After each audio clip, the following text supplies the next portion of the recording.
రంగారెడ్డి జిల్లా గుర్రంగూడలోని మైనార్టీ గురుకుల residential స్కూల్ను బడగంపేట municipal commissioner Saraswati ఆకస్మికంగా తనిఖీలు చేపట్టారు. స్కూల్లో ఆహార నాణ్యత, పౌష్టికాహారం గురించి స్వయంగా విద్యార్థులను అడిగి తెలుసుకున్నారు.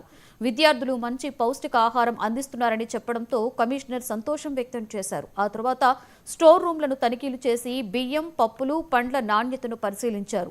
విద్యార్థులకు మెనూ ప్రకారంగా భోజనం అందుతుందని, డాక్టర్ల పర్యవేక్షణలో హెల్త్ చెకప్స్ సవ్యంగా జరుగుతున్నాయని సరస్వతి తెలిపారు. ఈ తనిఖీలలో రెసిడెన్షియల్ స్కూల్స్ ఉపాధ్యాయులు, సిబ్బంది కూడా పాల్గొన్నారు. ఇన్స్ట్రక్షన్స్ ప్రకారం మాకు స్పెషల్ ఆఫీసర్స్ను నియమించడం జరిగింది.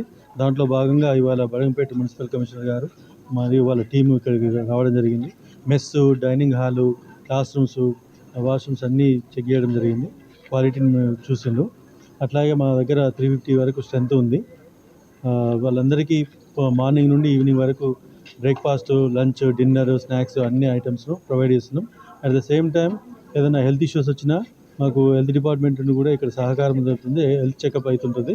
అట్లాగే మా దగ్గర ఉన్న టీచర్స్ ప్లస్ హెల్త్ నర్సు మిగతా అందరూ కూడా నీట్నెస్ కోసము ప్లస్ హెల్త్ ఇష్యూస్ కోసము పిల్లల్ని ఏ విధంగా ఉంచాలనేది ఎప్పటికీ మేము మానిటర్ చేస్తుంటాం. డైలీ ఇన్స్ట్రక్షన్స్ ఇస్తుంటాం పిల్లలకు కూడా.